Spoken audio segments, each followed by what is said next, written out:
Pinakaapektado ang mga taniman ng palay dahil sa mga sunod-sunod na bagyo.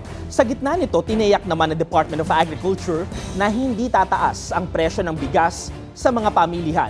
May balitang A to Z, si Ace Cruz. Napuruhan na naman ang sektor ng agrikultura dahil sa sunod-sunod na bagyo at epekto ng habagat. Halos 55% ng pinsala sa agrikultura ay sa mga taniman ng palay. Pinaka-apektado ang lalawigan ng Pampanga na umabot sa 345 million pesos ang halaga ng pinsala, katumbas ng higit 9,000 hektare ng palayan. Sinundan ang Occidental Mindoro at Oriental Mindoro. Tiniyak naman ng Department of Agriculture na hindi ito makakaapekto sa presyuhan sa merkado. Actually, may mga stock naman tayo ng rice. Ang NFA ay marami pang stocks ng rice na maaari po natin ilabas sa merkado para po hindi po maapektuhan yung presyo at mapanitili pa rin po natin yung abot kayang presyo ng bigas sa merkado.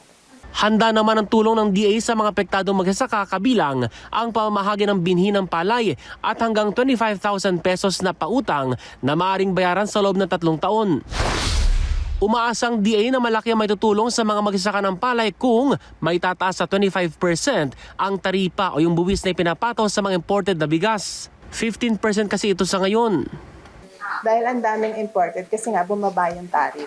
Mababa kasi yung tariff. So, pag tumaas ang tariff, ang magiging effect is baka mangangaunti yung imported rice. Mas magiging maganda yung presyo ng palay natin.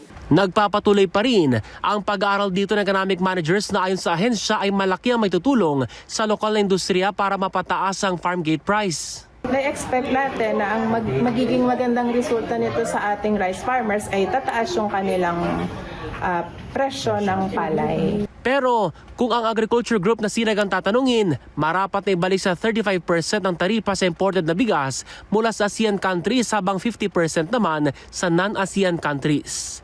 Para sa Balitang A to Z, Ace Cruz.